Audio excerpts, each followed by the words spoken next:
coucou les filles. Alors moi je veux dire vraiment cette semaine je suis complètement d'accord avec Stéphanie au sujet des bourrelets de Jenny, dans le sens où je pense aussi Jenny que tu ne dois pas avoir peur pour cette grossesse de prendre du gras. Pourquoi? Parce que le gras en fait ça s'en va très bien avec un petit peu d'exercice physique ou avec du bicarbonate de soude ou même moi avec du vinaigre blanc. Moi ce que je fais quand j'ai des taches de gras, je frotte comme ça avec du vinaigre blanc et le gras s'en va. Par contre ce qui ne s'en va pas chez la nouvelle maman, c'est la peur. Dès qu'une femme devient maman, elle a peur. Et sauf que la peur n'enrobe pas seulement le corps, ça enrobe aussi la tête. Si bien que la maman, dès qu'elle se retrouve comme ça avec la tête tout enturbannée de peur, elle finit par voir la vie tout en gris. Et donc, par exemple, quand elle envoie son enfant juste acheter une baguette, l'enfant il n'est même pas à la boulangerie, quand dans la tête de la maman, pouf, il est à l'hôpital. Vous voyez, elle voit la peur, elle voit le pire, mais elle ne voit pas le pur, la pureté des échanges avec son enfant. Et ça, c'est dommage.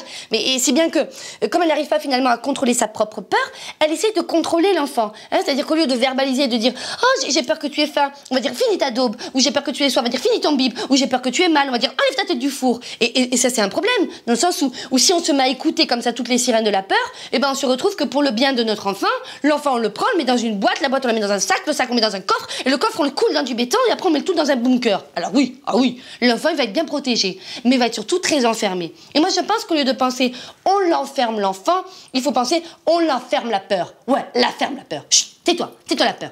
Je ne veux plus t'entendre. Pourquoi? Parce que tu pollues, tu parasites cette relation de maman à enfant que nous avons. Alors beaucoup de gens vont me dire oui mais Corinne, comment fait-on pour faire passer la peur, puisque ce n'est pas avec du vinaigre blanc? Alors pas avec du vinaigre, mais avec la vie. C'est la vie qui va nous apprendre qu'en fait notre enfant n'est pas en sucre. Un jour par exemple il va oublier son pull et oh miracle, il va survivre. Voyez?